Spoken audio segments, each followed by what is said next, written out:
കണ്ടാൽ ടീനേജേഴ്സ് എന്ന് തോന്നുന്ന പെൺകുട്ടികൾ മാത്രം ഒരു വിമാനത്തിനുള്ളിലെ യാത്രക്കാരെ മുഴുവൻ നിയന്ത്രിക്കുകയും അവർക്ക് വേണ്ട സൗകര്യങ്ങൾ ഒരുക്കുകയും ചെയ്യുന്ന അത്ഭുതകരമായ കാഴ്ചകളുമായിട്ടാണ് 10-18 വർഷം മുമ്പ് ഇൻഡിഗോ എയർലൈൻസ് ഇന്ത്യയുടെ ആകാശത്തൂടെ പറന്നു തുടങ്ങിയത്.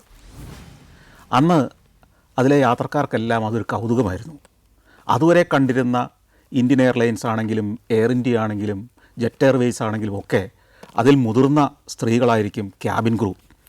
മുതിർന്നവർ എന്ന് വേണമെന്ന് നിർബന്ധമില്ല, പക്ഷേ അതിൽ പുരുഷന്മാരുടെ സാന്നിധ്യവും ഉണ്ടായിരുന്നു.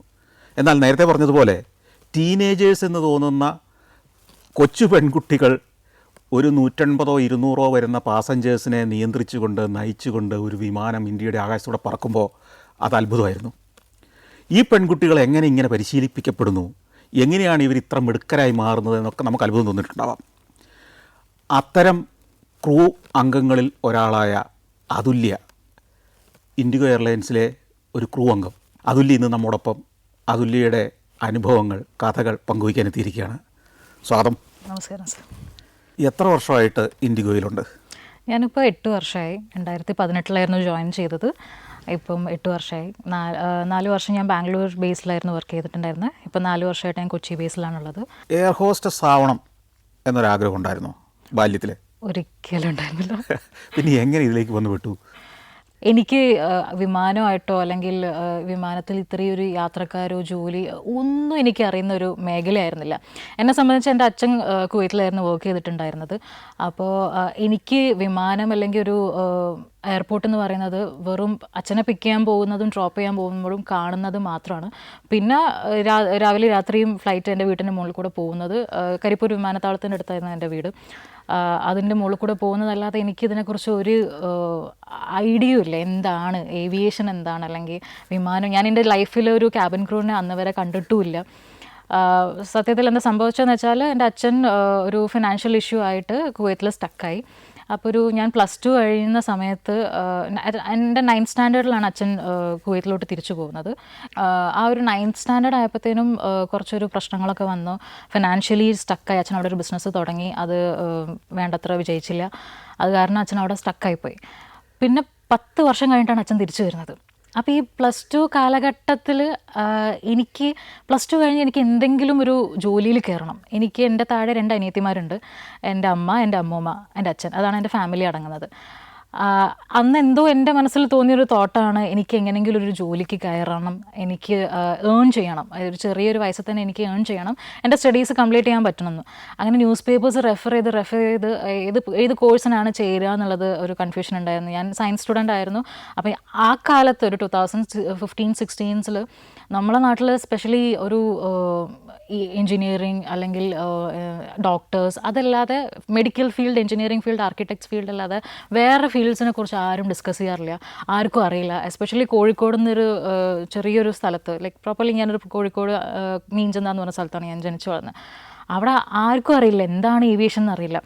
അപ്പം എന്നെ സംബന്ധിച്ച് ഞാൻ ഈ കോഴ്സിൻ്റെ ഒരു ആഡ് കണ്ടു. അതിനകത്ത് എന്നെ ആകർഷിച്ചത് മാസം 25,000 രൂപ വരെ സാലറി, 2ാമത്തെ വർഷം തൊട്ടിട്ട് ഡിസ്റ്റൻസ് എഡ്യൂക്കേഷനിൽ കോഴ്സ് കംപ്ലീറ്റ് ചെയ്യാം, അതിൻ്റെ കൂടൊപ്പം തന്നെ ജോലിയും നമുക്ക് ചെയ്യാം.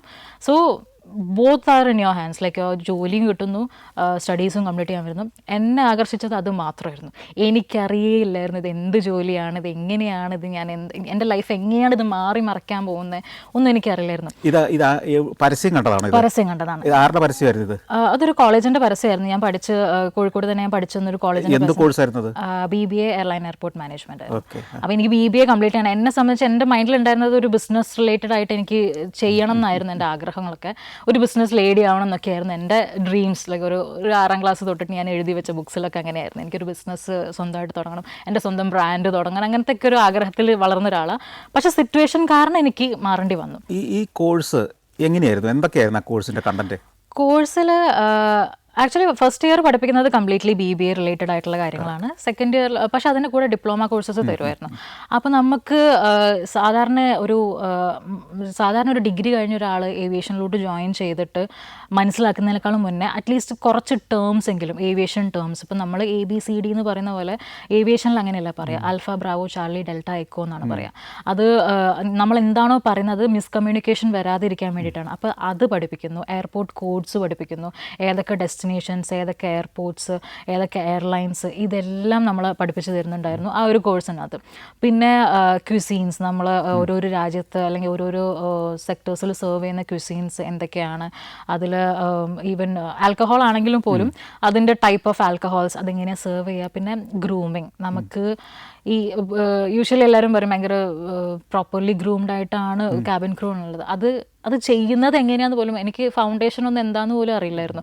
ഞാൻ ആ കോഴ്സിന് ചേർന്നപ്പോഴാണ് ഗ്രൂമിങ് ഇൻസ്ട്രക്ടർ വന്ന് പുള്ളിക്കാരി പഠിപ്പിച്ച് തരുമ്പോഴാണ് ഓക്കെ ഇത്രയും സാധനങ്ങൾ ഉണ്ടെന്നുള്ളത് അറിയുന്നത്. ഇന്നത്തെ കാലത്ത് നമുക്ക് റീൽസും ബാക്കി കാര്യങ്ങളൊക്കെ ഉള്ളതുകൊണ്ട് അറിയാൻ പറ്റും.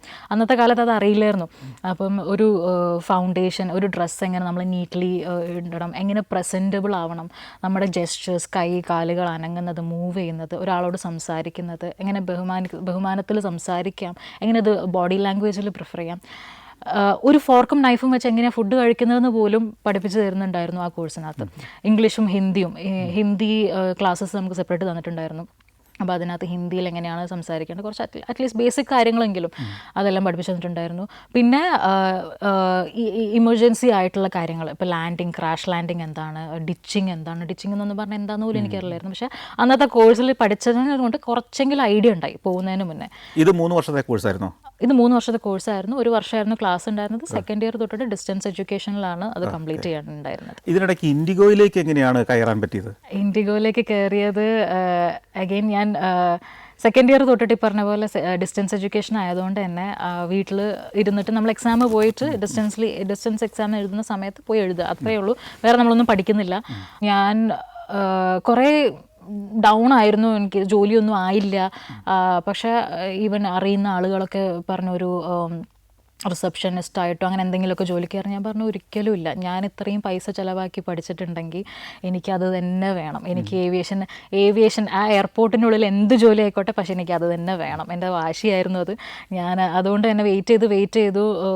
ഒരു ഇൻ്റർവ്യൂവിന് ഞാൻ പോയി, അത് കോളേജ് വൈസ് കൊണ്ടുപോയത് തന്നെ ആയിരുന്നു. പക്ഷെ അത് ഒരു വാക്കിൻ ഇൻ്റർവ്യൂ ആണ്. അപ്പോൾ എന്താണ് അവർ ചോദിക്കുന്നത് എന്നുള്ളൊരു ഐഡിയ കിട്ടി, അതിലെനിക്ക് കിട്ടിയില്ല. പിന്നെ ഇൻഡിഗോൻ്റെ ഇൻ്റർവ്യൂ ഉണ്ടെന്ന് എൻ്റെ ആ കോളേജിൽ പഠിപ്പിച്ചിരുന്ന മാനേജറായിരുന്നു, പുള്ളിക്കാരി പറഞ്ഞതാണ് നീ പോവാ. അപ്പം ഞാനങ്ങനെ ക്യാബിൻ ക്രൂ എന്ന് പറഞ്ഞാൽ ഞാൻ ചോദിച്ചു അത് എനിക്ക് പറ്റുമോ? അപ്പം മാം പറഞ്ഞില്ല നീ ട്രൈ ചെയ്യും, നീ ഒന്ന് പോയി ട്രൈ ചെയ്യുമെന്ന് പറഞ്ഞു. ഞാൻ ബാംഗ്ലൂരായിരുന്നു. അപ്പോൾ ഫസ്റ്റ് ഫോൺ ഇൻ്റർവ്യൂ ആയിരുന്നു. അപ്പോൾ അവർ എന്നോട് ഹിന്ദിയിൽ ചോദിച്ചു, കേരളത്തിനെ കുറിച്ചിട്ട് ഹിന്ദിയിൽ വർണ്ണിക്കാൻ പറഞ്ഞു. അപ്പോൾ എനിക്ക് അറിയുന്ന പോലെ ഞാൻ ഹിന്ദിയിലൊക്കെ വെച്ച് പറഞ്ഞു. ബിക്കോസ് നമ്മൾ മലയാളികൾ ഹിന്ദി അധികം സംസാരിക്കുന്ന ആൾക്കാരല്ല. പഠിച്ചിട്ടുണ്ടാവും, LKG തൊട്ടിട്ടോ അല്ലെങ്കിൽ ഫസ്റ്റ് സ്റ്റാൻഡേർഡ് തൊട്ടിട്ടോ 10th 12th വരെ നമ്മൾ പഠിച്ചിട്ടുണ്ടാവും. പക്ഷെ നമുക്ക് അറിയില്ല അതെങ്ങനെയാണ് ഒരു ഫ്ലുവൻസിയിൽ സംസാരിക്കുക എന്നുള്ളത്. അപ്പോൾ എന്നെ സംബന്ധിച്ച് ഏറ്റവും വലിയൊരു ബാരിയർ അതായിരുന്നു, ഹിന്ദി എങ്ങനെയാണെന്ന് എനിക്കറിയില്ലായിരുന്നു. എന്നിട്ട് നന്നായിട്ട് പെർഫോം ചെയ്തോ? ഞാൻ ഹിന്ദിയിൽ പറഞ്ഞു, കേരൾ നാരിയൽ എന്നൊക്കെ പറഞ്ഞ് ഞാൻ അഡ്ജസ്റ്റ് ചെയ്തു. പിന്നെ അല്ലാതെ ബേസിക് ആയിട്ടുള്ള ഫസ്റ്റ് റൗണ്ട് അങ്ങനെ ഫോൺ ഇൻ ഇൻ്റർവ്യൂ ആയിരുന്നു. അവർ ചോദിച്ചു. ആ സമയത്തും ഇംഗ്ലീഷ് അത്യാവശ്യം നല്ല കമാൻഡ് ഉണ്ടായിരുന്നു. ഇംഗ്ലീഷ് എനിക്ക് നന്നായിട്ട് അറിയായിരുന്നു. ഞാൻ കോഴിക്കോട് പ്രസൻറ്റേഷൻ എന്ന് പറഞ്ഞ സ്കൂളാണ് പഠിച്ചതൊക്കെ. അപ്പോൾ അവിടെ കോൺവെൻറ്റ് സ്കൂൾ ആയതുകൊണ്ട് തന്നെ നമ്മൾ അങ്ങോട്ടും ഇങ്ങോട്ടും ഇംഗ്ലീഷിലാണ് സംസാരിക്കുന്നത്. അതുകൊണ്ട് അത് എനിക്ക് നല്ല ഫ്ലോ ആയിരുന്നു. പക്ഷേ ഹിന്ദി ആയിരുന്നു എന്നെ സംബന്ധിച്ചിട്ട് ഏറ്റവും ഒരു ബാരിയർ ആയിട്ടുണ്ടായിരുന്നത്. അത് കഴിഞ്ഞു സെക്കൻഡ് റൗണ്ടിലേക്ക് എന്നെ ഇൻവൈറ്റ് ചെയ്തു. അത് ബാംഗ്ലൂരിൽ വെച്ച് നടക്കുന്നത്. ഞാൻ പോയി ഡയറക്റ്റ്ലി ഞാൻ കയറുന്നത് മെഡിക്കൽ റൗണ്ടിലേക്കാണ്. അപ്പോൾ അവിടെയാണ് ഇതിൻ്റെ ബാക്കി പ്രോസസ്സിങ് വരുന്നത്. നമ്മൾ ഹൈറ്റ് ചെക്ക് ചെയ്യും, വെയിറ്റ് ചെക്ക് ചെയ്യും. അപ്പോൾ ഹൈറ്റ് 155 സെൻറ്റിമീറ്റർ വേണം മിനിമം പെൺകുട്ടികൾക്ക് എൻ്റെ എയർലൈൻസിൽ. പിന്നെ വെയിറ്റ് അതിന് പ്രൊപ്പോർഷനായിട്ട് വേണം. അത് കഴിഞ്ഞിട്ട് അവർ ഐ ചെക്ക് ചെയ്യും, നമ്മൾ കണ്ണ് എങ്ങനെയാണെന്നുള്ളത്, സ്കിൻ ചെക്ക് ചെയ്യും, എന്തെങ്കിലും വിസിബിൾ മാർക്സ് ഉണ്ടോ എന്ന് അറിയാൻ. യൂണിഫോം ഇടുന്ന സമയത്ത് വേറെ മാർക്സോ സ്കാർസ് ഒന്നും പാടില്ല, അതൊക്കെ ഇതിൻ്റെ ക്രൈറ്റീരിയ ആണ്. അത് ചെക്ക് ചെയ്ത് കഴിഞ്ഞിട്ട് പിന്നെ തേർഡ് റൗണ്ട് എന്ന് പറയുന്നത് ഡയറക്റ്റ് HR ആയിട്ടുള്ള മീറ്റിംഗ് ആണ്. അപ്പോൾ അതിൽ അവരെന്നോട് ചോദിച്ചത് ബേസിക്കായിട്ട് എൻ്റെ കമ്മ്യൂണിക്കേഷൻ എങ്ങനെ ഞാൻ കോൺഫിഡൻസിൽ സംസാരിക്കുന്നതെന്നാണ് അവർക്ക് അറിയേണ്ടത്. അപ്പോൾ അതിന് ബേസ് ചെയ്ത് അവർ ചെറിയ ചെറിയ കാര്യങ്ങളായിരിക്കും ചോദിക്കുന്നുണ്ടാവുക. എന്നോട് ചോദിച്ചു ഹൗ വാസ് യുവർ യെസ്റ്റർഡേ എന്ന് ചോദിച്ചു. ഞാൻ പറഞ്ഞു I came from Calicut. I was coming from Calicut with my family and I came in bus. We stayed here for the day and then we got ready. So ആ ഒരു നമ്മൾ പറയുന്ന രീതി അതാണ് അവർക്ക് അറിയേണ്ടത്. നമ്മൾക്ക് പാസഞ്ചേഴ്സിന് ഡീൽ ചെയ്യാൻ പറ്റുന്നുണ്ടോ? ബിക്കോസ് പഠിപ്പിച്ചു വിട്ട കാര്യങ്ങളായിക്കൊള്ളുന്നില്ല എന്നല്ല പറയുന്നത്, സിറ്റുവേഷൻ അനുസരിച്ച് നമുക്ക് ആ ഒരു കോൺഫിഡൻസോട് കൂടി അത് ഡീൽ ചെയ്യാൻ പറ്റണമെന്നുള്ളതാണ് അവർ നോക്കുക. അങ്ങനെ അത് കഴിഞ്ഞു. നമ്മൾ സെപ്പറേറ്റ്ലി ഡിവൈഡ് ചെയ്ത് ഇരുത്തി, ഒരു ഗ്രൂപ്പ് അപ്പുറത്ത് ഒരു ഗ്രൂപ്പ് ഇപ്പുറത്ത്, ഒരു ഗ്രൂപ്പിനോട് പൊക്കോളാൻ പറഞ്ഞു.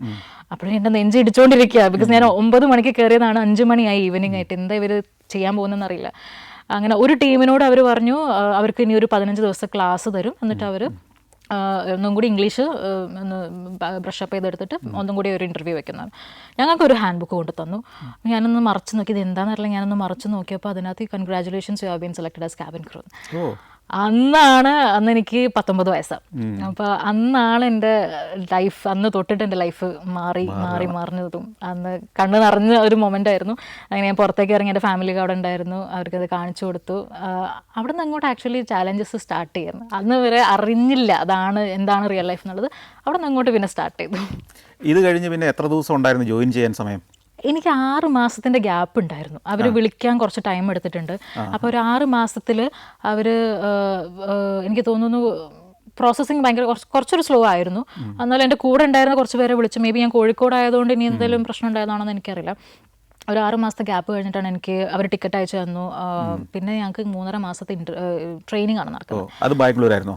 അത് ഡൽഹിയിലാണ്, ഹെഡ് ക്വാർട്ടേഴ്സിൽ ഡൽഹിയിലാണ്. അപ്പോൾ ഡൽഹിയിൽ വെച്ചിട്ടാണ് നടക്കുന്നത്. അത് എത്ര പേരുണ്ടാവും ആ ട്രെയിനിങ്ങിൽ സാധാരണ? 25 ആണ് ഒരു ബാച്ചിലുണ്ടാവുക. 25. അപ്പോൾ നിങ്ങൾ അവിടെ ചെല്ലുമ്പോൾ ഈ ഹെഡ് ക്വാർട്ടേഴ്സിൽ ട്രെയിനിങ് സ്ഥിരം നടക്കുകയാണല്ലോ. അപ്പോൾ ഓരോ ബാച്ചിലും 25 വെച്ച് കുറേ ബാച്ചുകൾ അവിടെ ഒരേ സമയം വർക്ക് നടക്കുന്നുണ്ടാവുമല്ലോ. അപ്പോൾ ഒരേ സമയം അവിടെ എത്ര പേര് വരെ കണ്ടിട്ടുണ്ടാവാം? 100-ലധികം ആണല്ലേ? ഇഷ്ടം പോലെ. ഇത് കണ്ടിന്യൂസ് ആയിട്ട് നടന്നുകൊണ്ടിരിക്കുകയാണ്. ഇത് ഡെയിലി നടന്നുകൊണ്ടിരിക്കുകയാണ്. ആൻഡ് ഇതിൻ്റെ ഇൻറ്റൻസിറ്റി ഉണ്ട്. ഈ ഒരു ട്രെയിനിങ്ങിൻ്റെ ഇൻറ്റൻസിറ്റി എന്ന് പറഞ്ഞാൽ പുറമേയുള്ള ആളുകൾക്ക് അത് എത്രത്തോളം അറിയുന്നറിയില്ല. It is similar to a military rule. അത്രയും സ്ട്രിക്ട്നെസ്സോട് കൂടി അത്രയും നമ്മൾ വാല്യൂ ചെയ്യണം each and every second, each and every person. നമ്മൾ ആ ഒരു ട്രെയിനിങ് ഇതിലകത്തേക്ക് കയറുമ്പോൾ സ്റ്റാർട്ടിങ്ങിൽ ഇപ്പോൾ ഒരു സെക്യൂരിറ്റിനെ നമ്മൾ കാണുന്നതെന്ന് വിചാരിക്കുക. സെക്യൂരിറ്റിനോട് hi good morning sir, how are you doing, ആ ഒരു ബേസിക് കോൺവെർസേഷനിൽ സ്റ്റാർട്ട് ചെയ്യണം. അതാരും ആയിക്കോട്ടെ, ക്ലീൻ ചെയ്യുന്ന സ്റ്റാഫ് ആയിക്കോട്ടെ, ഒരു ഇൻസ്ട്രക്ടർ ആയിക്കോട്ടെ, സെക്യൂരിറ്റി സ്റ്റാഫ് ആയിക്കോട്ടെ, എല്ലാവരോടും നമ്മൾ അങ്ങോട്ട് ചോദിക്കണം. ആ ഒരു ഇനീഷ്യേറ്റീവ് നമ്മൾ എടുക്കണം. അത് അതിൻ്റെ ഒരു ക്വാളിറ്റിയാണ്. ഒരു ക്യാബിൻ ക്രൂവിന് വേണ്ടതാണ്. നമ്മൾ സ്വന്തം ഇനീഷ്യേറ്റീവ് എടുത്തിട്ട് ആളുകളോട് സംസാരിക്കണം. അപ്പോൾ ഞാൻ വളരെ ഇൻട്രോവേർട്ടായിട്ടൊരു ആളാണ്. എന്നെ സംബന്ധിച്ച് ഞാൻ കോഴിക്കോട് വിട്ട് പോയിട്ടില്ല. എൻ്റെ ലൈഫിൽ ഞാൻ ആദ്യമായിട്ട് പോകുന്നത് അവിടേക്കാണ്, ഡൽഹിയിലേക്ക് വീട് വിട്ട് മാറി നിൽക്കുന്നത്. അതും എൻ്റെ 19ാമത്തെ വയസ്സിൽ. അപ്പം ഫുഡ് എനിക്ക് പ്രശ്നമായിരുന്നു, ക്ലൈമറ്റ് എനിക്ക് പ്രശ്നമായിരുന്നു. ആളുകളോട് ഞാൻ ഏത് ഭാഷ സംസാരിക്കുന്ന പോലെ എനിക്കറിയില്ല. പക്ഷേ ഞാൻ പഠിച്ച ഹിന്ദിയും അല്ല. ഡൽഹിയിലത്തെ ഹിന്ദി എന്ന് പറഞ്ഞാൽ വളരെ ഫാസ്റ്റാണ്. അവരോട് സംസാരിക്കാൻ നമുക്ക് വേറെ തന്നെ കഴിവുകൾ വേണം. അതിനെനിക്ക് ഞാൻ വളരെയധികം സ്ട്രഗിൾ ചെയ്തൊരു ടൈമായിരുന്നു 3.5 മാസം. അപ്പോൾ നമ്മൾ അങ്ങോട്ട് കയറിക്കഴിഞ്ഞ് പറഞ്ഞ പോലെ ബേസിക് എറ്റിക്കറ്റ്സ് അവിടെ നിന്ന് സ്റ്റാർട്ട് ചെയ്യാം നമ്മൾ പഠിപ്പിക്കുന്നത്. ടൈമിൻ്റെ വാല്യൂ, ഇന്ന സമയത്ത് എന്ന് പറഞ്ഞാൽ ഇപ്പോൾ 8 മണിക്ക് ക്ലാസ് തുടങ്ങുമെന്ന് പറഞ്ഞാൽ 8 മണിക്ക് 7:45 ക്ലാസ്സിൽ എത്തിയിരിക്കണം. 8 മണിക്ക് ഷാർപ്പ് തുടങ്ങും. 8:05 ആയി കഴിഞ്ഞാൽ ക്ലാസ്സിന് പുറത്താണ്. ആ ടൈമിൻ്റെ വാല്യൂ അവരവിടെ നിന്ന് പഠിപ്പിച്ചു തരും. അത് കഴിഞ്ഞിട്ട് പിന്നെ മോഡ്യൂൾസ്, എന്തോരം മോഡ്യൂൾസ് പഠിക്കണം എന്നുള്ളത് എനിക്കറിയില്ല. ഞാൻ +2 കഴിഞ്ഞ് ഡിഗ്രി അത്യാവശ്യം ഒരു ആവറേജ് സ്റ്റുഡൻ്റായിട്ട് പോയിക്കൊണ്ടിരുന്ന ആളാണ്, 80, 85, 86 വരെ. അപ്പോൾ എൻ്റെ ഫസ്റ്റ് മോഡ്യൂൾ എന്ന് പറയുന്നത്, ഫസ്റ്റ് ഞങ്ങൾക്കെല്ലാം തന്നു, അവരെല്ലാം ഞങ്ങൾക്ക് ചെയ്തു തന്നല്ല. ബാങ്ക് അക്കൗണ്ട് തുടങ്ങിത്തരും, നമുക്കിങ്ങോട്ട് സ്റ്റൈപ്പൻഡും തരും ഈ ട്രെയിനിങ്ങിൻ്റെ സമയത്ത്. അതിൻ്റെ എല്ലാ ഡോക്യുമെൻറ്റേഷൻ പ്രോസസ്സും കഴിഞ്ഞിട്ട് സെക്കൻഡ് ഡേ ആണ് നമ്മൾ ജോയിൻ ചെയ്തിട്ട് ലിറ്ററലി ക്ലാസ്സിലിരുന്ന് പഠിക്കുന്നത്.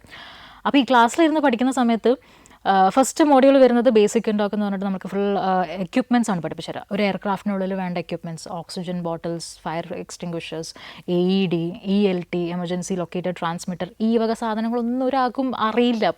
3 ഓക്സിജൻ ബോട്ടിൽസ് ഉണ്ട്. അതെങ്ങനെ യൂസ് ചെയ്യണം, അതിൻ്റെ ഫസ്റ്റ് നമ്മൾ ഫ്ലൈറ്റിൽ കയറി കഴിഞ്ഞാൽ അതെങ്ങനെ ചെക്ക് ചെയ്യണം, അതിൻ്റെ വർക്കിംഗ് കണ്ടീഷനിലാണെന്നുള്ളത്, അതിനെങ്ങനെയാണ് ഒരു പാസഞ്ചറിന് യൂസ് ചെയ്ത് കൊടുക്കേണ്ടത്, അത് കഴിഞ്ഞിട്ട് അതിൻ്റെ ആഫ്റ്റർ യൂസ് എന്തൊക്കെയാണ്, അതെന്തൊക്കെ ചെയ്യാൻ പാടില്ല, 500 PSIക്ക് പുറേ അത് പോകാൻ പാടില്ല. കാര്യം ഇൻ കേസ് ഒരു ഡീകംപ്രഷൻ ഫ്ലൈറ്റിൽ ഉണ്ടായി കഴിഞ്ഞാൽ ഈ ഓക്സിജൻ ബോട്ടിൽ ഇട്ടിട്ട് വേണം ഞങ്ങൾക്ക് ബാക്കിയുള്ള പാസഞ്ചേഴ്സിന് ജീവനുണ്ടോ എന്ന് രക്ഷിക്കാനും പോയി നോക്കാൻ വേണ്ടിയിട്ട്. അപ്പോൾ അത് ഞങ്ങൾക്ക് വേണ്ടി യൂസ് ചെയ്യണം. ഇങ്ങനത്തെ കുറേ കാര്യങ്ങൾ പഠിപ്പിക്കണം. ഇതെല്ലാം ബൈ ഹാർട്ട് പഠിക്കണം. ഞാൻ എക്സാം എഴുതി, ഫസ്റ്റ് മോഡ്യൂൾ എക്സാം കഴിഞ്ഞു. ഇത് എത്ര നാൾ കൂടുമ്പോഴേ എക്സാം വരുന്നത് സാധാരണ? ഓരോ മോഡ്യൂൾ കഴിയുമ്പോൾ, ഒരു മോഡ്യൂൾ എന്ന് പറയുമ്പോൾ ഡ്യൂറേഷൻ ഓരോ മോഡ്യൂൾ മേ ബി ഒരു 1 വീക്ക് ആയിരിക്കും. ആ 1 വീക്കിനുള്ളിൽ തീരുവാണെങ്കിൽ അപ്പം തന്നെ എക്സാം കൊടുക്കണം. ഈ 1 വീക്ക് കഴിഞ്ഞു, ഞാൻ എക്സാം കൊടുത്തു, എനിക്ക് 86 മാർക്ക് കിട്ടി, ഞാൻ ഫെയിൽ. അതിങ്ങനെ എന്നെ സംബന്ധിച്ച് 86 എന്ന് പറഞ്ഞാൽ ഓക്കെ പ്രോഗ്രസ് കാർഡിൽ എക്സലൻറ്റ് വരുന്ന സാധനം, ഇതിങ്ങനെ ഞാൻ ഫെയിൽ ആയിരുന്നു. അന്നാണ് ഞാൻ അറിയുന്നത് 90 ആണ് പാസ് മാർക്ക് എന്നുള്ളത്. 100ൽ 90 കിട്ടണം പാസ് ആവണമെങ്കിൽ. ഇല്ലെങ്കിൽ ആ മോഡ്യൂൾ നമ്മൾ പിന്നെ ഇരുന്ന് പഠിച്ച് ഒരു എക്സാം ഒന്നും കൂടി എഴുതണം. ലക്കിലി അന്നൊരു സെക്കൻഡ് ചാൻസ് ഉണ്ടായിരുന്നു നമുക്ക്. ഞാൻ പുലർച്ചെ 2:30 വരെ ഇരുന്ന് പഠിച്ചു, ഞാൻ എക്സാം എഴുതി, 92 കിട്ടി, പാസ്സായി. പിന്നെ വരുന്ന ഏറ്റവും ടഫ് മോഡ്യൂൾ എന്ന് പറഞ്ഞാൽ ആബ്സെക് എന്നാണ്, ഏവിയേഷൻ സെക്യൂരിറ്റി. അത് BCAS, bureau of civil aviation നടത്തുന്ന എക്സാമാണ്, ഗവൺമെൻറ്റിൻ്റെ എക്സാമാണ്. എല്ലാ എയർലൈനിലെയും ക്യാബിൻ ക്രൂ വേണ്ടി സിവിൽ ഏവിയേഷൻ ഡിപ്പാർട്ട്മെന്റ് അങ്ങനെ ഒരു മത്സരം നടത്തുന്നു, പരീക്ഷ നടത്തുന്നുണ്ടോ? ഉണ്ട്. എല്ലാ എയർലൈൻസിലും, ഇന്ത്യയിലുള്ള എല്ലാ എയർലൈൻസിലും. അപ്പോൾ അവർ നടത്തുന്ന ഈ പരീക്ഷ പാസ്സായെങ്കിൽ മാത്രമേ ക്യാബിൻ ക്രൂ ആകാൻ പറ്റൂ, അല്ലാതെ എയർലൈൻ നടത്തുന്ന പരീക്ഷ പോരാ. അല്ല, ഇതെല്ലാം ഏവിയേഷൻ DGCA കൂടി ഞങ്ങൾക്ക് ഫ്ലൈ ചെയ്യണമെങ്കിൽ ഒരു ലൈസൻസ് ഉണ്ട്, അതിന് കോമ്പിറ്റൻസി കാർഡ് എന്നാണ് പറയാം. ഞങ്ങൾ ഈ മോഡ്യൂൾസ് എല്ലാം കംപ്ലീറ്റ് ചെയ്ത് ഞങ്ങൾക്ക് പാസ്സായി എന്നുള്ളതിൻ്റെ വെരിഫിക്കേഷനാണ് ഈ ക്യാപ്റ്റൻസിന് മാത്രമല്ല ലൈസൻസ്, ഞങ്ങൾക്കും ലൈസൻസ് ഉണ്ട് ഫ്ലൈ ചെയ്യാനായിട്ട്. ഇതിൻ്റെ എല്ലാം പ്രാക്ടിക്കലും നമ്മൾ കാണിച്ചു കൊടുക്കണം. അപ്പോൾ പ്രാക്ടിക്കൽ കാണിച്ചു കൊടുക്കുന്ന സമയത്ത് നമ്മൾ ലിറ്ററലി പൂളിൽ ചാടി, ഇപ്പോൾ ഇൻ കേസ് ഫ്ലൈറ്റ് ഒരു വെള്ളത്തിൽ ലാൻഡ് ചെയ്യുന്ന സിറ്റുവേഷൻ വന്നു കഴിഞ്ഞാൽ എങ്ങനെയാണ് ആ പാസഞ്ചേഴ്സിനെ പുറത്തെത്തിക്കുക, എങ്ങനെയാണ് അവരെ രക്ഷിക്കുക, ലൈഫ് ജാക്കറ്റ് എങ്ങനെ ഇടുന്നത്, എല്ലാം നമ്മൾ ലിറ്ററലി പൂളിൽ ചാടി കാണിച്ചു കൊടുക്കണം. ഇങ്ങനെയാണ് ലൈഫ് ജാക്കറ്റ് ഇടേണ്ടത്, ഇങ്ങനെയാണ് ചാടേണ്ടത്, ഇങ്ങനെയാണ് ലൈഫ് റാഫ്റ്റിലേക്ക് കയറേണ്ടത്, സ്ലൈഡ് റാഫ്റ്റ് കയറേണ്ടത്, ഇങ്ങനെ പാസഞ്ചേഴ്സിനെ രക്ഷിച്ചെടുക്കണം, ഇതെല്ലാം നമ്മൾ കാണിച്ചു കൊടുക്കണം. എന്നെ സംബന്ധിച്ച് എനിക്ക് വെള്ളം ഭയങ്കര പേടിയായിരുന്നു. 19 വയസ്സുള്ള അന്നാണെങ്കിൽ വിൻ്റർ സീസണാണ്, ഡൽഹിയിൽ കൊടും തണുപ്പാണ്. പക്ഷേ എനിക്ക് ആ ട്രെയിനിങ് എങ്ങനെയെങ്കിലും കംപ്ലീറ്റ് ചെയ്തേ പറ്റുള്ളൂ. ബിക്കോസ് എനിക്ക് അവിടെ ക്ലൈമറ്റ് പറ്റുന്നില്ല, എനിക്ക് ജയിക്കണം, എനിക്ക് എങ്ങനെയെങ്കിലും ജയിച്ച് ആ ഒരു ക്യാബിൻ ക്രൂ എന്നുള്ള സാധനം കിട്ടിയേ പറ്റത്തുള്ളൂ.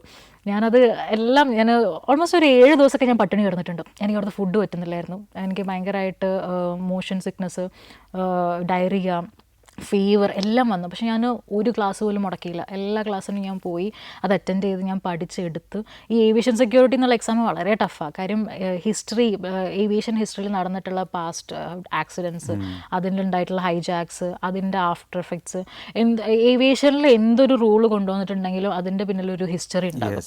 അപ്പോൾ ആ ഹിസ്റ്ററിയിൽ നിന്നിട്ട് പഠിച്ചെടുത്തിട്ടുള്ള ഒരു സൊല്യൂഷൻ ആയിട്ടായിരിക്കും ഇന്നത്തെ പല റൂൾസും. ഇപ്പം നമ്മൾ എയർപോർട്ടിലോട്ട് പോകുകയാണെങ്കിൽ എയർപോർട്ടിൽ മുകളിൽ മൊത്തം മുൾവേലികൾ കാണാം. ഈ മുൾവേലികൾ വന്നത് എന്തുകൊണ്ടാണെന്ന് വെച്ചാൽ ഒരു റീസൺ ഉണ്ട് അതിൻ്റെ പിന്നിൽ. ഒരു പണ്ട് ഇതുപോലെ ഒരു ക്രാഷ് നടന്നിട്ടുണ്ട്. I don't remember whether it was Colombo, Chennai ആണോ എന്നറിയില്ല, ചെന്നൈ അല്ലെങ്കിൽ കൊളംബോ. അവിടുത്തെ ഒരു എയർപോർട്ടിൽ ഒരാൾ ബോംബ് വെച്ചത് അങ്ങനെയാണ്, എയർപോർട്ടിൻ്റെ വാൾ തകർത്തിട്ട്. അപ്പോൾ ഈ പെരിമീറ്റർ വാളിന് ഇത്ര ഹൈറ്റ് വേണം, ഇവിടെ മുൾവേലി വേണം എന്നൊക്കെയുള്ളത് അതിനുശേഷം വന്ന റൂളാണ്. അതേപോലെ ഷൂ ബോംബർ അറ്റാക്ക് എന്ന് പറഞ്ഞിട്ട് ഷൂവിൽ പാസഞ്ചർ ബോംബ് കൊണ്ടുവന്നിട്ട് മിഡ് എയർന്ന് പൊട്ടിയിട്ടുണ്ട്. അതുകൊണ്ടാണ് ഈ കാലത്ത് നമ്മൾ ഈ സെക്യൂരിറ്റി ഹോൾഡ് ഏരിയയിൽ നമ്മളെ ഫുൾ സാധനങ്ങളെല്ലാം റിമൂവ് ചെയ്ത് ചെക്ക് ചെയ്യുന്നത്. അതുകൊണ്ടാണ് നമ്മളൊന്നും ക്യാരി ചെയ്യുന്നില്ല എന്ന് അവർക്ക് ഉറപ്പുവരുത്തണം. അപ്പോൾ ഓരോ കാര്യങ്ങൾ ഉണ്ടാവുന്നതിന് പിന്നിൽ ഒരു റീസൺ ഉണ്ട്. അത് പഠിപ്പിക്കുന്ന കോഴ്സും കൂടിയാണ് ഈ ഏവിയേഷൻ സെക്യൂരിറ്റി എന്ന് പറയുന്നത്. അപ്പോൾ അതിനകത്ത് ഇയേഴ്സ് നമ്മൾ കാണാപ്പാടം പഠിക്കണം. അത് വലിയ ബുദ്ധിമുട്ടുള്ള കാര്യമാണ്. 1, 2 അല്ല, 1966, 67, 80 എന്ന് പറഞ്ഞ് ഇങ്ങനെ കിടക്കുക. അതിൻ്റെ എന്താണ് ആ വർഷം സംഭവിച്ചത്, അതിൻ്റെ ഔട്ട്കം എന്താണ്, അതുകൊണ്ടുണ്ടായ ചേഞ്ചസ് എന്താണ്. കാണ്ഡഹാർ ഹൈജാക്കിന് ശേഷം നടന്ന ഇതാണ് നമ്മളെ കോക്പിറ്റ് ഡോറൊക്കെ ഭയങ്കര സ്ട്രിക്റ്റ് ആക്കിയതും, എൻട്രി എന്താ പറയുക, കോക്പിറ്റിലേക്ക് എൻട്രി റെസ്ട്രിക്റ്റ് ചെയ്യുന്നതും. ഇപ്പോൾ കോക്പിറ്റിൽ നമ്മൾ സർവീസ് ചെയ്യുന്ന സമയത്താണെങ്കിലും അത് ബാരിയർ വെച്ചിട്ട് അവിടെ ബ്ലോക്ക് ചെയ്യുന്നതൊക്കെ കാണ്ഡഹാറിന് ശേഷം വന്നിട്ടുള്ളതാണ്. അപ്പം aviation is completely based on historical blood. പലരുടെയും ബ്ലഡിന്റെ റിസൾട്ടാണ് ഇന്നത്തെ പല റൂൾസുമായിട്ട് വരുന്നത്. ആദ്യത്തെ അറ്റംപ്റ്റിൽ തന്നെ പാസ്സായി. ഒരു 86, 90 അങ്ങനെ എന്തോ ഉണ്ടായിരുന്നു അന്നത്തെ എക്സാമിൽ പാസ്സായത്. ഇതിനിടയ്ക്ക് കൂടെ ആ ബാച്ചിലുണ്ടായിരുന്ന ചിലരൊക്കെ പൊഴിഞ്ഞു പോയിട്ടുണ്ടാവില്ലേ? കുറേ പേരൊക്കെ എൻ്റെ സ്വന്തം റൂംമേറ്റ് വരെ റിലേറ്റ് ആയിട്ടുണ്ടായിരുന്നു. ഞാൻ ഇത്രയും കാലത്തെ ഒരു എക്സ്പീരിയൻസിൽ എല്ലാ വർഷവും നമുക്ക് എക്സാംസ് എഴുതണം, എല്ലാ വർഷവും നമ്മൾ കോമ്പിറ്റൻസി റിന്യൂ ചെയ്യണം. ഓ ശരി. ഈ ക്യാബിൻ ക്രൂ എല്ലാ വർഷവും പരീക്ഷ കടന്നു പോകണം അല്ലേ? അത് എല്ലാ എയർലൈനിലും അങ്ങനെയാണോ? അതോ അങ്ങനെയാണ്. ഒരു വർഷമാണ് ഒരു കോമ്പിറ്റൻസിന്റെ എക്സ്പയറി വരുന്നത്. ഈ ഒരു വർഷം ആവുന്നതിന് മുന്നേ നമ്മൾ പിന്നെയും ആ ക്ലാസ്സസ് അറ്റൻഡ് ചെയ്ത് 5 ദിവസം ട്രെയിനിങ് ആണെങ്കിൽ 5 ദിവസം ട്രെയിനിങ് അറ്റൻഡ് ചെയ്തിട്ട് അത് ഓരോരോ മോഡ്യൂൾസിന് അഗെയിൻ ഡിഫറെൻ്റ് ആയിരിക്കും. കംപ്ലീറ്റ് സ്റ്റാൻഡേർഡ് എമർജൻസി പ്രൊസീജിയേഴ്സിന് 5 ദിവസമാണ് വരുന്നത്. ഈ 5 ദിവസത്തിനകത്തുള്ള എല്ലാം നമ്മൾ ഒരു വർഷം പഠിച്ചത് ബ്രഷപ്പ് ചെയ്തെടുക്കുക. പുതിയ റൂൾസ് വന്നിട്ടുണ്ടെങ്കിൽ ആ പുതിയ റൂൾസ് നമ്മൾ ചെയ്തിട്ട് എക്സാംസ് എഴുതുക, വൈവ പാസ്സാവുക. എന്നാൽ എന്നാലേ കോമ്പറ്റൻസി കാർഡ് നമുക്ക് കൈ കിട്ടത്തുള്ളൂ. പിന്നെ അവസാനം ഫൈനൽ എങ്ങനെയാണ്? ഇതിൻ്റെ ഈ 6 മാസം പൂർത്തിയാകുമ്പോൾ ഉള്ള പരീക്ഷയുണ്ടോ? വീണ്ടും ഉണ്ട്. അത് 2 എക്സാംസ് ഉണ്ട്. ഒന്ന് ഇൻഡിഗോ നടത്തുന്ന എക്സാംസ് ആണ്, അത് മെയിനായിട്ട് ഇൻഡിഗോൻ്റെ എക്സാംസ് ഉണ്ട്. അതല്ലാതെ DGCൻ്റെ എക്സാം ഉണ്ട്, അതാണ് മെയിൻ 2 എക്സാംസ്. അത് കഴിഞ്ഞിട്ട് വൈവ ഉണ്ട്. വൈവയ്ക്ക് DGCൻ്റെ ഒരാൾ വന്നിട്ട് നമ്മളോട് ക്വസ്റ്റ്യൻസ് ചോദിക്കും. എവിടെ ഒന്നും ക്വസ്റ്റ്യൻസ് എക്സ്പെക്ട് ചെയ്യാം. ആ ഒരു ക്വസ്റ്റ്യനും പാസ്സായാലേ ഉള്ളൂ കോമ്പറ്റൻസി കാർഡ് കിട്ടുക. ഈ കോമ്പറ്റൻസി കാർഡ് തന്നെ വേറൊരു സെക്ഷൻ എന്താണെന്ന് വെച്ച് കഴിഞ്ഞാൽ, നമുക്ക് ഫ്ലൈറ്റിൽ ജോയിൻ ചെയ്യുന്നത് മുന്നേ 2 ഫ്ലൈറ്റ്സ് ഉണ്ട്, 2 ഫ്ലൈറ്റ്സ് ഉണ്ട്, ഫെമിലറൈസേഷൻ ഫ്ലൈറ്റ്സ് എന്ന് പറയാം. ആ ഫ്ലൈറ്റിൽ നമ്മൾ പോയിട്ട് കാണണം ഫിസിക്കലി എങ്ങനെയൊക്കെയാണ് എന്തൊക്കെയാണെന്നുള്ള. അത്രയും ദിവസം നമ്മൾ പഠിക്കുന്ന തിയറി. അത് ശരിക്കുള്ള ഫ്ലൈറ്റ് ആണോ അതോ സിമുലേഷൻ ആണോ? ശരിക്കുള്ള ഫ്ലൈറ്റ്. ഈ സിമുലേറ്ററിനകത്തുള്ള ട്രെയിനിങ് ഉണ്ടോ? അതുണ്ട്. അത് ഓവർവിങ് ഡോർ, എമർജൻസി ഡോർസ് എങ്ങനെ ഓപ്പൺ ചെയ്യുന്നത്, സ്ലൈഡ് എങ്ങനെ ആം ചെയ്യുന്നത്, ഡിസാം ചെയ്യുന്നത് എന്നൊക്കെ ഉള്ളത്. ഇൻ കേസ് എന്തെങ്കിലും ഒരു ക്രാഷ് ലാൻഡിങ് വന്നു കഴിഞ്ഞാൽ, ലാൻഡിലാണ് ക്രാഷ് ചെയ്യുന്നതെങ്കിൽ നമുക്ക് ഈ സ്ലൈഡ് വഴി പുറത്തേക്ക് ഇറങ്ങാൻ പറ്റത്തുള്ളൂ. ആ സമയത്ത് ഈ സ്ലൈഡ് എങ്ങനെ തുറക്കുന്നത്, എങ്ങനെ അത് ലോക്ക് ചെയ്യുന്നതെല്ലാം പഠിപ്പിക്കും. ഈ പരിശീലനത്തിന് വേണ്ടി ഈ വിമാനത്തിൽ കയറിയെന്ന് പറഞ്ഞല്ലോ, അതാണോ ജീവിതത്തിൽ ആദ്യമായിട്ട് വിമാനത്തിൽ കയറുന്നത്? ഞാൻ ഈ കോഴ്സ് പഠിച്ചുകൊണ്ടിരിക്കുമ്പോൾ, BBA എയർലൈൻ എയർപോർട്ട് മാനേജ്മെൻറ്റ് പഠിച്ചുകൊണ്ടിരിക്കുന്ന സമയത്ത് അതിൽ ഇൻക്ലൂഡഡ് ആയിട്ടുള്ളൊരു കാര്യമായിരുന്നു ഇൻഫ്ലൈറ്റ് ട്രെയിനിങ് എന്ന് പറഞ്ഞിട്ട്. അപ്പം ജസ്റ്റ് അവർ നമ്മളെ കൊണ്ടുപോകും. ലക്കിലി അന്ന് എന്നെ കൊണ്ടുപോയത് എമിറേറ്റ്സിലായിരുന്നു. എമിറേറ്റ്സിൽ ബോയിങ് 777 എയർക്രാഫ്റ്റിൽ നമ്മൾ ദുബായിക്ക് കൊണ്ടുപോയി. 1 വീക്ക് ദുബായിലുണ്ടായിരുന്നു. ആദ്യത്തെ എൻ്റെ ഫ്ലൈറ്റ് എന്ന് പറഞ്ഞാൽ എമിറേറ്റ്സിലാണ് ഞാൻ ആസ് എ പാസഞ്ചർ കയറിയത്. ഒരു ആഴ്ച ഞാൻ ദുബായിൽ നമ്മൾ സ്റ്റേ ചെയ്ത് ഒരു ടൂർ പോലെ തന്നെ. എന്നിട്ട് നമ്മൾ തിരിച്ചു വന്നത് എമിറേറ്റ്സ് തന്നെയായിരുന്നു. ശരിക്കും ഈ പരിശീലനത്തിനിടയ്ക്ക് ഇൻഡിഗോയുടെ മാത്രമായ ചില പ്രത്യേകതകളുണ്ടല്ലോ. ഇപ്പോൾ ഉദാഹരണം പറഞ്ഞാൽ ചില രസകരമായ ചില പ്രാക്ടീസുകൾ, ഇതൊക്കെ മറ്റ് എയർലൈനുകളിൽ ഇല്ലാത്തതുണ്ട്. ഇതൊക്കെ നിങ്ങളെ പരിശീലിപ്പിക്കുന്നത് എങ്ങനെയായിരുന്നു? കസ്റ്റമർ സർവീസ് എന്ന് പറഞ്ഞിട്ട് സെപ്പറേറ്റ് ഒരു മോഡ്യൂൾ ഉണ്ടാവും. അതിനകത്ത് നമ്മൾ എങ്ങനെ ഒരു പാസഞ്ചറിനോട് ബിഹേവ് ചെയ്യണം, ഒരു പാസഞ്ചറിനെ എങ്ങനെ നമ്മൾ പല ടൈപ്പ് ഓഫ് പാസഞ്ചേഴ്സ് ഉണ്ടാവും, പല ടൈപ്പ് ഓഫ് ഡൈവേഴ്സിറ്റി കൾച്ചേഴ്സ് എന്ന് വരുന്ന പാസഞ്ചേഴ്സ് ഉണ്ടാവും. പലരുടെയും രീതികൾ ഡിഫറെൻ്റ് ആയിരിക്കും. ഇതെല്ലാം മനസ്സിലാക്കി നിൽക്കുന്നതാണ് ഒരു ക്യാബിൻ ക്രൂ എന്ന് പറയുന്ന വ്യക്തി. അപ്പം നമ്മളവിടെ ബുക്കിൽ നിന്ന് പഠിക്കുന്ന നോളജോ അല്ലെങ്കിൽ തിയററ്റിക്കലി എന്താണോ പഠിച്ചത് അത് മാത്രം പോരാ, അവിടെ ഇമോഷണലിയും കൂടി നമ്മൾ അറ്റാച്ച്ഡ് ആവണം പാസഞ്ചറിൻ്റെ അടുത്ത്. അപ്പം ഞങ്ങൾക്ക് അതൊക്കെ പഠിപ്പിച്ചു തരുന്നുണ്ട്. എങ്ങനെ ഒരു പാസഞ്ചറിനോട് കമ്പാഷനേറ്റ്ലി നിങ്ങൾക്ക് ബിഹേവ് ചെയ്യാം, എന്തെങ്കിലും ഒരു കാര്യം പറയുന്ന സമയത്ത് അയാളെ അഷ്വറൻസ് ചെയ്യണം, നിങ്ങൾ അഷ്വർ ചെയ്യണം. അപ്പം ഞങ്ങൾ കൂടെ ഉണ്ട്. ഏവിയേഷൻ ഒരു ക്യാബിൻ ക്രൂവിന് എല്ലാവർക്കും അറിയാം ഒരുപാട് സാലറി ഒക്കെ കൂടുതലാണ് കമ്പാരിറ്റീവ്ലി വേറൊരു ജോലി വെച്ച് നോക്കുമ്പോൾ. ഏറ്റവും കൂടുതൽ സാലറി ഇപ്പോൾ +2 കഴിഞ്ഞ് ഇറങ്ങി വരുന്ന ഒരാൾക്ക് ലെറ്റ്സ് സേ ഒരു 30,000 എന്തായാലും ബേസിക് സാലറി ഉണ്ടാവും. അതെന്തുകൊണ്ടാണ് കൊടുക്കുന്നത് എന്നുള്ളതിനൊരു കാര്യമുണ്ട് ബാക്കിയുള്ള ജോലിനേക്കാളും. ഇപ്പോൾ ഗ്രൗണ്ട് സ്റ്റാഫ് ആണെങ്കിലും അവർക്ക് ഡിഗ്രി മസ്റ്റാണ്, പക്ഷേ ക്യാബിൻ ക്രൂവിന് ഡിഗ്രി വേണ്ട. അവർക്ക് ബേസിക് +2 ക്വാളിഫിക്കേഷൻ മതി, കമ്മ്യൂണിക്കേഷൻ സ്കില്ലും കാര്യങ്ങളും മതി. അപ്പോൾ എന്തുകൊണ്ടാണ് ഇത്രയും സാലറി കൊടുക്കുന്നത് എന്നുള്ളതിൻ്റെ 3 റീസൺസ് ഉണ്ട്. ഒരു ഗ്രൗണ്ട് സ്റ്റാഫ് ആണെങ്കിൽ അവർക്ക് ഞങ്ങളെക്കാട്ടും കൂടുതൽ പണിയെടുക്കുന്നവരാണ് ഗ്രൗണ്ട് സ്റ്റാഫ് എന്ന് പറയുന്നവർ. അവർക്ക് ഏറ്റവും കൂടുതൽ മഴയത്തും വെയിലത്തും എല്ലാവരും നനഞ്ഞും കുളിച്ചൊക്കെ പണിയെടുക്കുന്നവരാണ്. പക്ഷേ അവരുടെ സാലറി കുറവാണ്. പക്ഷേ ഒരു ക്യാബിൻ ക്രൂവിന് സാലറി കൂടുന്നതിൻ്റെ കാര്യം എന്ന് വെച്ച് കഴിഞ്ഞാൽ അവരുടെ നോളജ്, അവരുടെ സ്കില്ല്, പിന്നെ ലിമിറ്റഡ് റിസോഴ്സസ്. ഈ ലിമിറ്റഡ് റിസോഴ്സസ് എന്ന് പറഞ്ഞാൽ നമ്മളൊരു ഫ്ലൈറ്റ് കയറി കഴിഞ്ഞാൽ എന്തൊക്കെയാണോ ആ ഫ്ലൈറ്റിൽ അപ്ലിഫ്റ്റ് ചെയ്തിട്ടുള്ളത് അത് വെച്ചിട്ട് നമ്മൾ ആ ഒരു ഫുൾ ഫ്ലൈറ്റ് മെയിൻറ്റെയിൻ ചെയ്യണം. അത്രയും ആൾക്കാരെ ഹാൻഡിൽ ചെയ്യണം. ആ ഒരു ഫ്ലൈറ്റിൽ നമ്മൾ തന്നെയുള്ളൂ നമ്മളെ രക്ഷിക്കാനായിട്ട്. അപ്പോൾ ഇത്രയും പാസഞ്ചേഴ്സ് നോക്കുന്നത് ഞങ്ങളെയാണ്. അപ്പം ഞങ്ങളെ മുഖത്ത് ഈ പാനിക് സിറ്റുവേഷൻ പാടില്ല. അത് ഞങ്ങൾക്ക് ഏറ്റവും കൂടുതൽ ഞങ്ങൾക്ക് എന്തൊക്കെ ഞങ്ങൾ കടന്നു പോകുന്ന ഫേസസ് ആണെങ്കിലും ഇപ്പോൾ ഒരു പാസഞ്ചർ ഞങ്ങളായിട്ട് ഷൗട്ട് ചെയ്താലും ഐ അണ്ടർസ്റ്റാൻഡ് അവരെ ശ്രദ്ധിച്ച് കേൾക്കുക, ലിസൺ ചെയ്യുക. ഇത് again hearing and listening is different. Hearing എന്ന് പറഞ്ഞാൽ ഇതിലൂടെ കേട്ട് ഇതിലൂടെ വിടാം. ലിസണിങ് എന്ന് പറഞ്ഞാൽ അങ്ങനെയല്ലേ, ഇതിലൂടെ കേട്ട് ഇവിടെ സ്റ്റോർ ചെയ്തിട്ട് പിന്നെ വിടുന്നത്, ആവശ്യമുള്ള സാധനങ്ങൾ ഇവിടെ വെച്ചിട്ട് പിന്നെ വിടുന്നതാണ് ലിസണിങ് എന്ന് പറയുന്ന സാധനം. അപ്പം ലിസൺ ചെയ്തിട്ട് സൊല്യൂഷൻസ് കണ്ടെത്തുക. ചിലർ ഭയങ്കര റിജിഡ് ആയിരിക്കും. അഗെയിൻ അതും ഒരു സിറ്റുവേഷൻ ബേസ്ഡ് ആണ്. ഇപ്പോൾ അവർക്കിപ്പോൾ എന്തെങ്കിലും ഒരു സിറ്റുവേഷൻ അവരോട് കടന്നു പോകുന്നതാണെങ്കിൽ ചിലപ്പോൾ അതിൻ്റെ ഫ്രസ്ട്രേഷൻ തീർക്കുന്നത് നമ്മളോടായിരിക്കും. അപ്പോൾ നമ്മൾ അവരെ ഇറിറ്റേറ്റ് ചെയ്യാൻ അവർക്ക് തോന്നുന്നുണ്ട്. അപ്പോൾ അത് നമ്മൾ മനസ്സിലാക്കുക. അവരുടെ പോയിന്റ് ഓഫ് വ്യൂവിൽ നിന്ന് നമ്മൾ ചിന്തിക്കുക, okay may be he's going through something else, I don't want to disturb to that person. അപ്പം ഞങ്ങളെ പഠിപ്പിച്ചിരുന്നതാണ് ഒരു പാസഞ്ചറിനെ എങ്ങനെ നിങ്ങൾ ലിസൺ ചെയ്യുക. ഇപ്പം എന്തെങ്കിലും കംപ്ലയിൻറ്റ്സ് ഉണ്ടെങ്കിലും അത് അവരെ ആദ്യം ലിസൺ ചെയ്തിട്ട് ഞങ്ങൾ ഓക്കെ ശ്രദ്ധിച്ചു, ഞങ്ങൾക്ക് മനസ്സിലായി, ഇനി ഞങ്ങൾക്ക് സൊല്യൂഷൻ കൊടുക്കാൻ പറ്റുമെങ്കിൽ സൊല്യൂഷൻ കൊടുക്കുക. ഇതെല്ലാം ഞങ്ങൾ റോൾ പ്ലേ ചെയ്ത് കാണിച്ചു കൊടുക്കണം. ഒരു ഫ്ലൈറ്റിൽ ഇപ്പം ഇന്ന സിറ്റുവേഷൻ ഉണ്ടായിക്കഴിഞ്ഞാൽ ഇന്ന കാര്യങ്ങൾ പറയണം, ഇന്ന കാര്യങ്ങൾ ചെയ്യണം. ഇതാദ്യം ഞങ്ങൾക്ക് റോൾ പ്ലേ ചെയ്ത് ഞങ്ങളെ മെൻ്റലി പ്രിപ്പയർ ആക്കി എടുക്കുക. ഏറ്റവും ഹാർഷായിട്ടുള്ളൊരു ട്രെയിനിങ്ങാണ് കസ്റ്റമർ സർവീസ് ട്രെയിനിങ്. നമ്മളെ അത്രയും അബ്യൂസ് ചെയ്തിട്ടായിരിക്കും ഇൻസ്ട്രക്ടേഴ്സ് നമ്മളോട് സംസാരിക്കുക.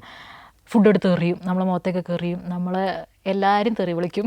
അങ്ങനെ അത്രയും ഹാർഷ്, ബിക്കോസ് മെൻ്റലി നമ്മളെ പ്രിപ്പയർ ചെയ്യിക്കുകയാണ്. നിങ്ങൾ ഇതിലും വല്ലത് ഫ്ലൈറ്റ് പോയാൽ കാണും, ഇന്ന് നിങ്ങൾക്ക് ഇത് ഫേസ് ചെയ്യാൻ പറ്റില്ലെങ്കിൽ നാളെ നിങ്ങൾക്ക് അതും ഫേസ് ചെയ്യാൻ പറ്റില്ല.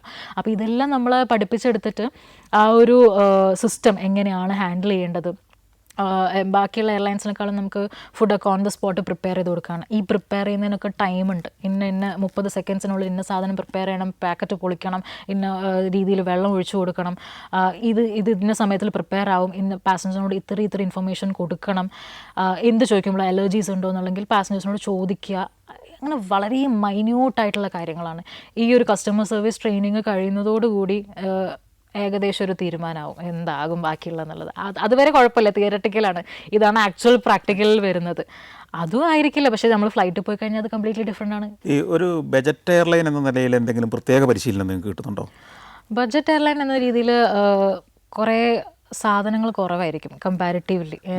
ഒരു ഇൻ്റർനാഷണൽ എയർലൈൻസിനെ വെച്ച് നോക്കുമ്പോൾ ലെറ്റ്സ് ഒരു ഫുഡാണെങ്കിൽ പോലും നമ്മൾ പൈസ കൊടുത്ത് മേടിക്കണം, എന്നാലേ അത് അല്ല, അങ്ങനെ വരുമ്പോൾ അതിനുള്ള ഈ കസ്റ്റമർ സർവീസിലാണോ അതിൻ്റെ പരിശീലനം വരുന്നത്? അങ്ങനത്തെ കാര്യങ്ങളൊക്കെ. അപ്പോൾ ഈ പാസഞ്ചേഴ്സ് നമ്മളോട് ഷൗട്ട് ചെയ്യുന്ന രീതിയോ അല്ലെങ്കിൽ എന്തെങ്കിലും അവർക്ക് ലെറ്റ്സ് ഒരു ഇന്ത്യൻ കംപ്ലീറ്റ് പാസഞ്ചേഴ്സിനെ എടുത്തു നോക്കുകയാണെങ്കിൽ ആർക്കും മതിയാവില്ല.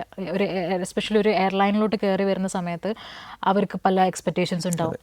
പാസഞ്ചേഴ്സിന് വേണ്ടത് അവരെ പാമ്പർ ചെയ്യണം. നമ്മൾ ഒരു എസ്പെഷ്യലി ഒരു എയർക്രാഫ്റ്റ് അല്ലെങ്കിൽ ഒരു എയർലൈനൊക്കെ ആവുന്ന സമയത്ത് ഒരു ക്യാബിൻ ക്രൂ എന്നുള്ള നിലയിലാണെങ്കിലും അവർക്കൊരു പാമ്പറിങ് കിട്ടണം. അതാണ് പാസഞ്ചേഴ്സിന് വേണ്ടത്. അപ്പോൾ അത് കിട്ടാതെ ആകുമ്പോൾ അല്ലെങ്കിൽ അവർ വിചാരിച്ച സാധനങ്ങൾ കിട്ടാതെ ആകുമ്പോഴാണ് അവർക്ക് ഹൈപ്പർ ആക്റ്റീവ് ആവുന്നതും അങ്ങനത്തെ പ്രശ്നങ്ങളൊക്കെ വരുന്നത്. അപ്പോൾ അതൊക്കെ നമുക്ക് സൊല്യൂഷൻസ് ഞങ്ങൾക്ക് പറ്റുന്ന പോലെ സംസാരിച്ചിട്ടും അല്ലെങ്കിൽ ഓൾട്ടർനേറ്റീവ് സൊല്യൂഷൻസ് ഒക്കെ കൊടുത്തിട്ട് കൂൾ ചെയ്യാൻ ശ്രമിക്കാറുണ്ട് പാസഞ്ചേഴ്സിന്. ആദ്യമായിട്ട് ഡ്യൂട്ടി ചെയ്ത ഫ്ലൈറ്റ് ഏതായിരുന്നു? എന്നെ വിളിക്കുന്നത് പുലർച്ചെ ഒരു 2 മണിക്ക് വിളിച്ചിട്ട് 4 മണിൻ്റെ ഫ്ലൈറ്റ് എങ്ങാണ്ടോ ആയിരുന്നു. 2 മണിക്കൂറിൻ്റെ ഡിഫറൻസ് ഉണ്ടായിരുന്നു. ലാസ്റ്റ് മിനിറ്റ് ആയിരുന്നു. You are pulled out for the flight, it's Hong Kong layover. ആദ്യ ഫ്ലൈറ്റ് ഹോങ്കോങ്. ഏതെങ്കിലും ഒരു ഫ്ലൈറ്റ് ലാൻഡ് ചെയ്ത് സീറ്റ് ബെൽറ്റ് ഊരാം എന്ന നിർദ്ദേശം വരുന്നതിന് ശേഷം മാത്രം ആളുകൾ ഏറ്റ അവസരം ഉണ്ടായിട്ടുണ്ടോ? ഞാൻ ആക്ച്വലി ഇതിനെക്കുറിച്ച് സംസാരിക്കണം എന്ന് വിചാരിച്ചതാ. എനിക്കറിഞ്ഞൂടാ എന്തിനാണ് എണീച്ച് നിൽക്കുന്നത് എന്നുള്ളത്. യാത്രക്കാരിൽ നിന്നുണ്ടായ ഏറ്റവും മോശം അനുഭവം എന്തെങ്കിലും ഓർമ്മയുണ്ടോ? ഒരു പാസഞ്ചർ കോൾ ബെല്ല് പ്രസ് ചെയ്ത് വിളിച്ചു. ഞാൻ പോയി. You said there is no poha right, upma right, I saw your colleague serving upma in the front എന്ന്. പുള്ളി ആ ഫുഡ് എടുത്ത് വലിച്ചെറിഞ്ഞു. ഒരു ഹസ്ബൻഡും ഒരു വൈഫും ട്രാവൽ ചെയ്യാം. മലയാളിയാ? മലയാളി. അതെ, ഞാൻ മലയാളിയെന്ന് തോന്നുന്നില്ല. എനിക്കൊരു പെഗ് വേണം. പുറകോട്ട് വന്നു. എനിക്കൊരു പെഗ് വേണം. അതിനെന്താ സാർ, ഞാൻ വന്നിട്ട് സെർവ് ചെയ്യാം, എന്നാണ് പൈസ, അതൊക്കെ ഞാനിപ്പോൾ തരാം, പക്ഷെ അങ്ങോട്ട് പോകണ്ട. അതെന്താ, അവിടെ എൻ്റെ വൈഫുണ്ട്, വൈഫ് എന്നെ ചീത്ത പറയും. നമ്മൾ ലാൻഡ് ചെയ്തു, ഇങ്ങനെ പോയി, അതിങ്ങനെ പോയി ഒരൊറ്റ പോക്കങ്ങ് പോയി. പിന്നെ അങ്ങ് പോയി ടേക്ക് ഓഫ് ചെയ്ത്. പിന്നെയും ട്രൈ ചെയ്തു ലാൻഡ് ചെയ്യാൻ വേണ്ടിയിട്ട്, നടക്കുന്നില്ല. 3ാമത്തെ പ്രാവശ്യം നോക്കി, നടക്കുന്നില്ല. അഗൈൻ നമ്മളിങ്ങനെ ആകാശത്ത് വട്ടട്ടോണ്ടിരിക്കുക.